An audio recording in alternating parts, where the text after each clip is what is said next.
referral center. So not only do the patients come from London, they come from anywhere around the region. We want to incorporate a number of e-services such as data support, adoption and change management, project management, privacy management, and policy development. So these large projects need a project leader, they need a project manager, they need a project sponsor. There's lots of individuals who get involved in order to assist with making large-scale changes. And also organizational development specialists, so they can assist with not only the hardware of the change and the software of the change, but the human reaction to change, and helping people understand the change and make sure that there's effective and efficient communication, and that people have the information, they know what's happening, they can see what the future is going to be looking like, so that they can let go of the old. So the 3 LHINs are involved. The Southwest LHIN, the Waterloo-Wellington LHIN, and the Haldeman-Norfolk LHIN are all involved in this large-scale project of implementing electronic health record systems. Next slide, please. Their planning process involves 70 clinical, technical, executive leaders, 60 meetings held in 2012, 100 separate consultative meetings, interviews conducted with asset owners, so asset owners being the owners of the hardware, the networks, etc. The province, the vendors, the companies need to be included. They included teams from the Integrated Assessment Records, Clinical Connect, Hamilton Health Sciences, Community Care, and you can read the rest. Through some of the projects that we've mentioned already, the SPIRE and HRM project, the OLAS project of getting the lab information, there it is there. So all of that requires a lot of work, a lot of motivation to want to have a change. In the past 3 years, over 60 presentations were made to health service provider leadership groups. So the CEOs of the various organizations, the chief executive officers, the chief nursing officers, the chief of staff for physicians, all of these people need to be informed so they can support it by communicating the benefits, but also support it financially, and to remove any barriers that might occur or might pop up if they can assist. So 7 clinical focus groups, so involving nursing, involving professional associations like physiotherapy, occupational therapy, nutrition, physician groups, and any other healthcare provider who's affected by these large-scale initiatives. So that's the current process and the current people that are involved in the process. Next slide, please. Here's an overview of some of them that we mentioned last week of the CSWO initiatives. So the OLAS, the Ontario Lab Information System, is pretty much in place, certainly for Southwestern Ontario and beyond.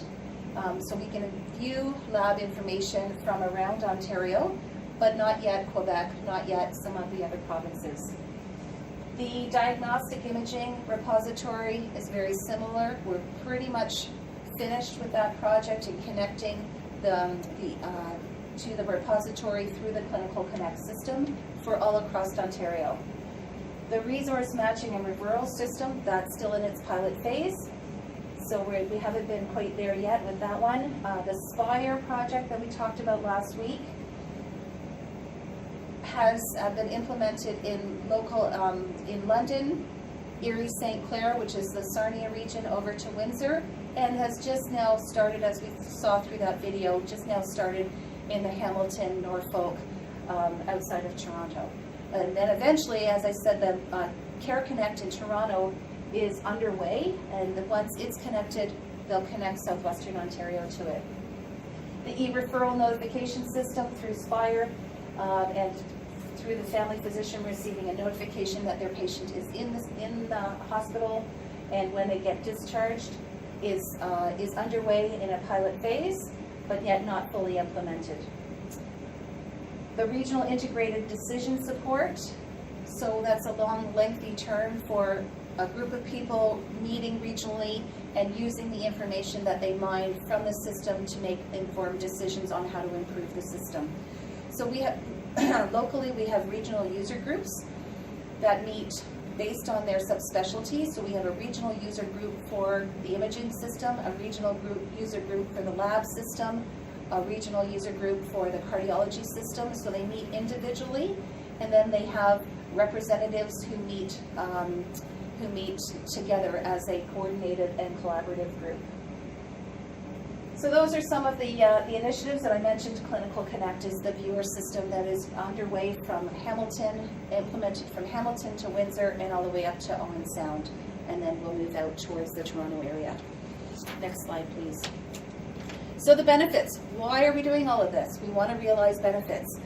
There are the 3.6 million residents in southwestern Ontario will eventually benefit from having a fully integrated system. So people will be able to look at their information, more clinicians will be able to look at patients' information, and throughout that continuum of care. And it's approximately, once fully implemented, we'll have a fully integrated record, but right now we're at about 30% of Ontario's population. So the care providers will have access to patient information, and they'll be able to make better decisions for patient care. There will be less reliance on the patient's recall, having to remember what medication. Oh, it was that little blue pill. What's that little blue pill called? Oh yeah, is that for my high blood pressure? No, I think that's for my tremors. No, maybe that's for my diabetes. So as the aging population occurs, they're relying right now on their recall or remembering to bring in their medications to a hospital or to their family physician's office. So this will eliminate that. The information will just be available for them, and so therefore we'll hopefully have improved clinical outcomes. It's focusing on enabling better care so that people can be in the right jobs for the right people, for the right conditions, at the right place. So through the 3 dimensions of care, which is access, safety, and value. Next slide, please. The Southwestern Ontario CSWO focus, the Greater Toronto Area focus, and the Eastern Ontario is connecting projects to deliver clinical value while positioning assets and stakeholders for transition to the future state. So again, there's the focus on the London, Southwestern Ontario projects. There's a focus at the provincial level, and there's also a focus on the federal level from the federal government initiative called Canada Health Infoway. Transition to a future state is executed case by case. So what works here in London doesn't necessarily work in Kingston. So what can we take from Kingston experience and look at and modify or tweak in London, or vice versa? What worked well in London may not work in Kingston. There may be different challenges in a geographical region that's close to water or has different challenges that they face. So we look at it case by case and look at what are the resources available. So there may be more resources available in an acute care hospital than a local community care access center or a local family health team providing care to patients. Next slide, please. The future. Each province will have an electronic health record, and they will be integrated. Right now, from the residents that I work with who come sometimes to do an elective rotation here in London, the ones that come from Quebec tell me they have to go into 5 different systems to provide care to a patient. They have to look up one system for lab information, one system for imaging information, one for medications, etc. And it's very, very time consuming and not very reliable. So our mission and our vision is to have a full connection across Canada, but even locally in Ontario, and then even further locally, all of the providers in the Southwest region.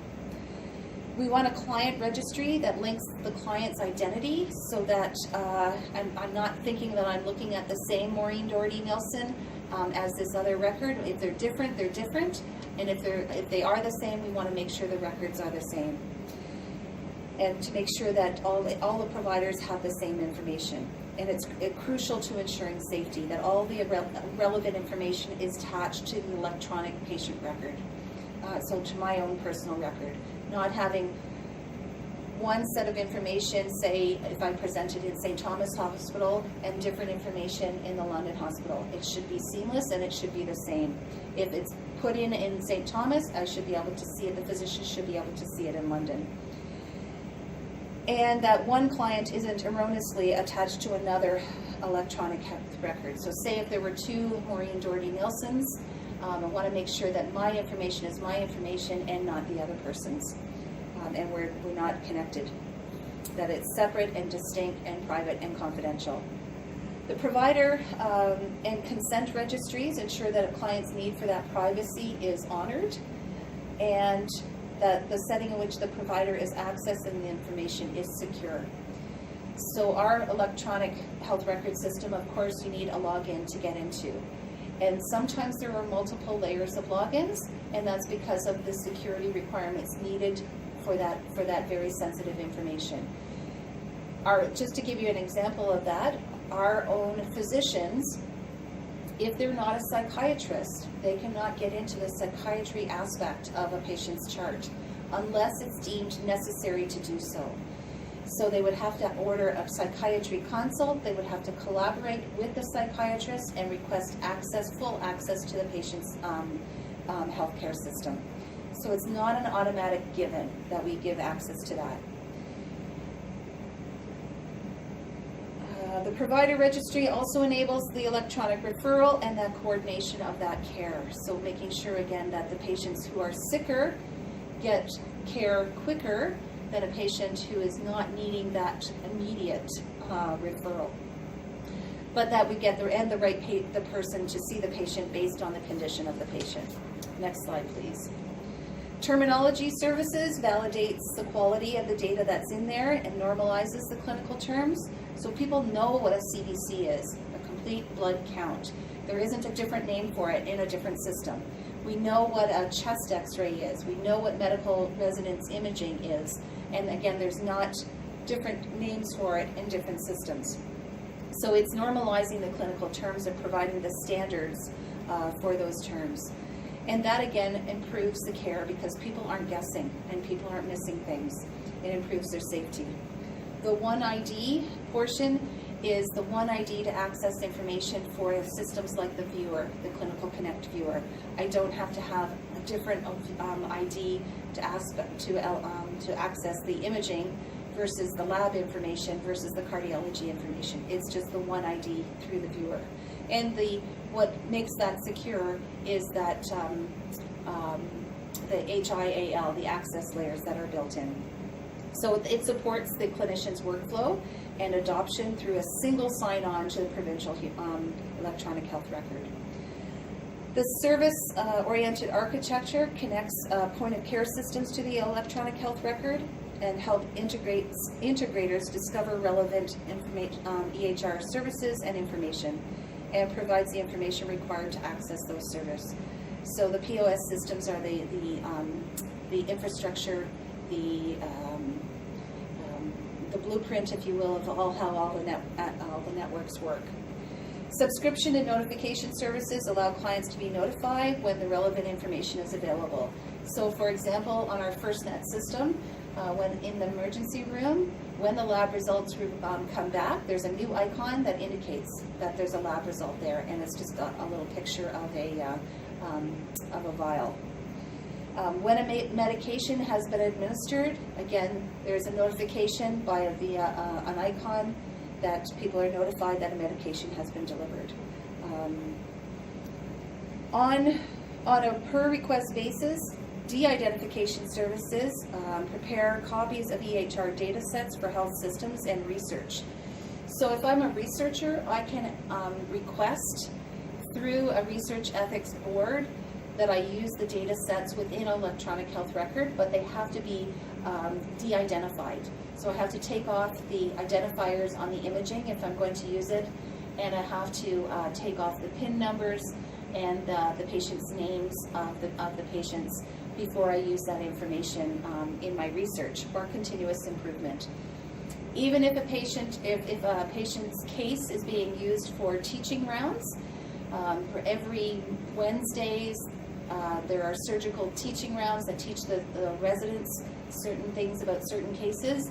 If a physician wants to use an image for that teaching case, they have to de-identify it so that we can't identify who the patient was.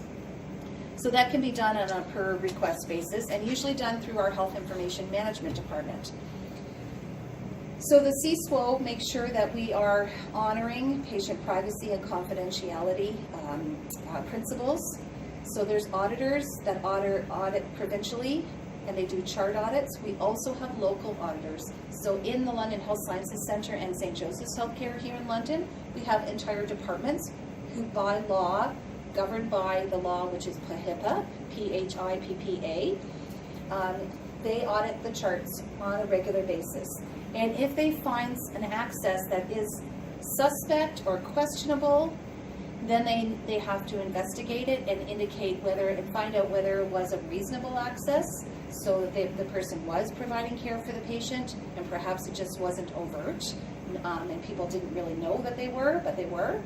Or maybe it's for research purposes that they were into the chart, or maybe it's for potential referrals.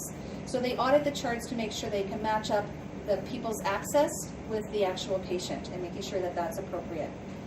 Providers establish a relationship of care when they go into the system. So when they go into the system, they're asked, what's your relationship to this patient? Are you providing the primary care? Are you providing a consult? Are you a consult service? Are you going in for teaching or education reasons? Or are you doing formal research? In which case, the access has to be formally approved. And so it's actually a pop-up screen where they have to indicate and click on the appropriate reason. The health information systems are required to be compliant to federal identity management and auditing. So the federal identity management is the PIN number that a patient is given when they arrive at the hospital for the very first time. And then every subsequent visit goes under that PIN number. So that ensures that all of the information gets attached to the appropriate patient by matching up to that PIN.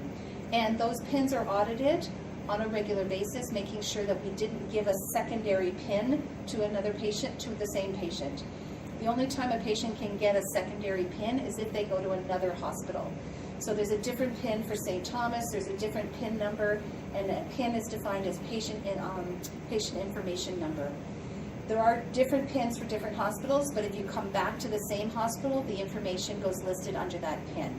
They'll have a different visit and a different visit number, but they're all connected with the one PIN.